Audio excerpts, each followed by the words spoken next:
Hello and welcome to Ask the Dice Maker. I'm Sasha, the master dice maker behind Sunshadeau Arts, and I'll be your guide on this journey into the world of handmade resin dice. Today on Ask the Dice Maker, I'm going to tackle the most commonly asked, and dare I say slightly inflammatory question about handmade dice. Hey Sasha, is this die balanced?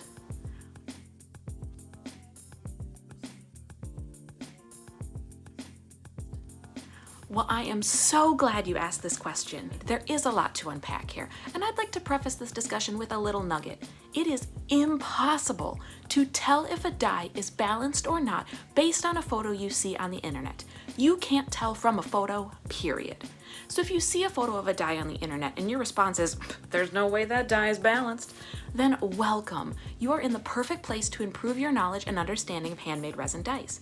And I highly recommend that you watch to the end of this video because I would hate for anyone to look completely ignorant in front of their peers. First off, what do we mean when we talk about the balance of a die? Well, one of the fundamental functions of a die is that when you roll it, it will land on a randomly generated number every single time. If part of the die is, say, lighter or heavier than the rest, or the faces of the die are not the same size and shape, then the die may become imbalanced and consequently will land on one side of the die more frequently than another. Have you ever heard of loaded dice? These dice intentionally have one side that is heavier than the other, so that the die is more likely to land on a number that is favorable to the roller. Now, a quick aside. Just because a die is weighted doesn't mean that anyone can pick it up and roll it and it will land on a specific number. There is an actual rolling technique that must be mastered in order to even utilize a weighted die. So just keep that in mind. The next thing we need to cover is that there are different scales with which we can examine the balance of dice based on the die's proposed use.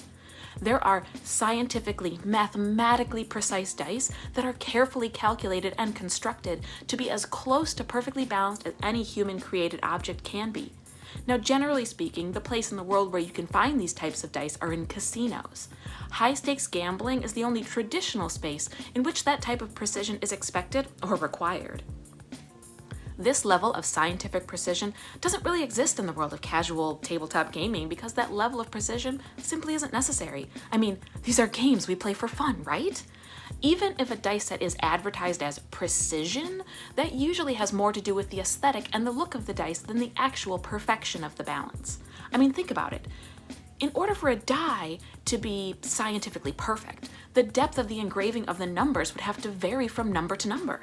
For example, the 20 on a D20 would have to be engraved shallower than the 1 so that you aren't removing more microns of material from that side. I mean, maybe somewhere these dice exist, but I personally have never seen one. So in the world of polyhedral tabletop dice, we use the phrase balanced enough for gameplay. This means that the die is still balanced and will roll randomly, but it doesn't have that extreme level of scientific precision, because again, you don't need it. Now, if you are the kind of person who expects that level of scientific precision from dice in, say, your weekly D&D night, you might as well throw your entire dice bag into the trash because you will not find that level of precision from traditional dice makers, no matter if it's handmade or factory made.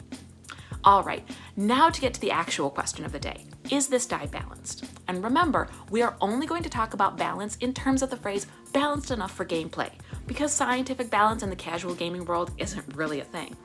And for the sake of this video, we're only going to look at the most common handmade dice, which are made out of resin or plastic.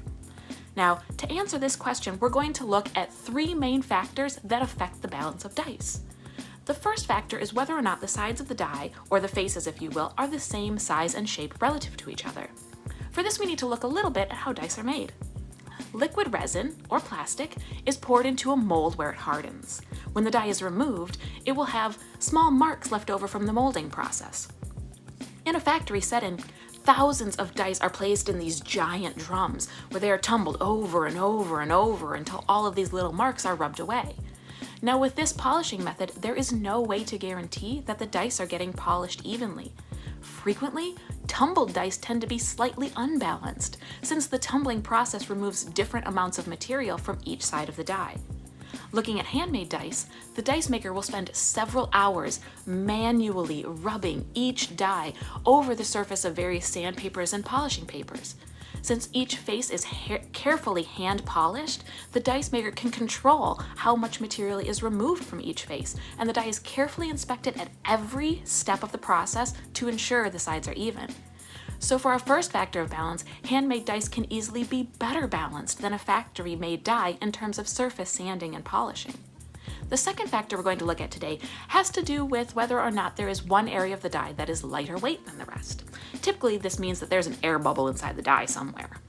Again, looking at factory versus handmade, if there's a bubble inside of a die, it is much more likely to be noticed by a handmade dice maker, as they spend hours minutely inspecting and crafting each individual die.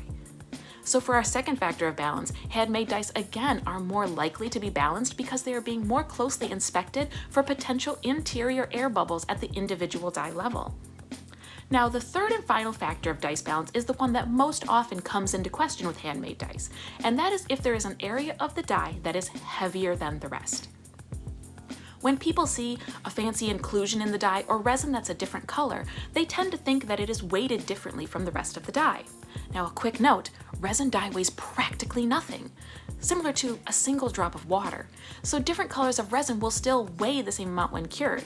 A die that is clear on one side and colored on the other is still perfectly balanced, so don't let the color fool you. Now, what am I talking about when I use the term inclusion? Well, an inclusion is any object that is placed inside of a die beyond just pigment or colorant. I group my inclusions into two main types: hard inclusions, like little figurines and things, and featherweight inclusions. Featherweight inclusions are objects that are so light, like a feather, that they don't register weight on a traditional scale. So items like glitter or foil leaf or flower petals. These items are so lightweight that they will have zero impact on the weight or balance of a finished die. The trick comes into play with hard inclusions. If a hard inclusion is made of stone or clay or glass, for example, it will be heavier than the rest of the die and could negatively impact the balance of the die. However, any dice maker with any experience whatsoever is not going to use a stone or glass inclusion in their die. Most inclusions that you see in dice are made of resin or plastic, typically the exact same resin as the rest of the die. So while a little figure in a die may look like it is made of something heavy, it rarely is. I personally have drawers full of tiny molds for making itty-bitty figures and shapes out of resin to use in my dice. And a little resin figure placed in a resin die means that the entire die is made out of the same material and is therefore balanced. Whew. So, to sum up today's question of, is this die balanced? Number one, scientifically precise polyhedral dice aren't really a thing in tabletop gaming, and if you expect that level of precision from your dice, you better dump your whole dice bag in the trash. Number two, handmade dice are just as likely, if not more likely, to be balanced than dice made in a factory. Sorry, Chessex. Number three, you can't tell if a die is balanced just by looking at it. Now, before we leave for the day, I'm going to add a little extra bonus question here. Hey Sasha, why does this question make dice makers so mad? I thought I was asking an innocent question and someone got very short with me. Okay, here's the thing. I think there is a common misconception that making balanced dice is very difficult. In reality, it is so easy for an experienced dice maker to make dice that are balanced enough for gameplay that making an unbalanced die is typically an artistic choice. And we aren't out here to scam you. If a dice maker chooses to make an unbalanced die, they're going to tell you. Now, a die being balanced enough for gameplay is a fundamental function of dice as an object. Most dice makers are trying to create actual functional items for use in gameplay, so why would a dice maker make unbalanced dice? The answer is that they rarely do. And when you ask a dice maker if their dice are balanced, or worse yet, state that a die you see cannot possibly be balanced, you are stating that a professional cannot manage to accomplish one of the basic fundamentals of their craft. Here, let me put it this way. Say you're a woodworker and you have made a stunning handmade table out of wood. You've slaved away for weeks and months even, and you post beautiful pictures of this table on social media full of pride. Then 5 or 10 or even more people comment on the post things like, are the legs on that table even the same length? Or that table cannot possibly be level. I mean, of course the legs of the table are the same length, and of course the table is level. I mean, duh, that's how you make a table, right? And there's no way someone could tell if it wasn't level just by looking at it, so why would they say such a thing? This is a fundamental basic of table crafting. Now you as the table maker may be frustrated or shocked or insulted even that someone would so blatantly question your ability to do the basic fundamentals of your job rather than appreciate this magnificence of craft you have displayed. Do you see where I'm going with this? When you question the balance of a die based on a photo on the internet, and remember, you cannot tell if a die is balanced based on a photo, you are making an assumption that a master of their craft is incapable of executing the basic fundamentals of their area of expertise.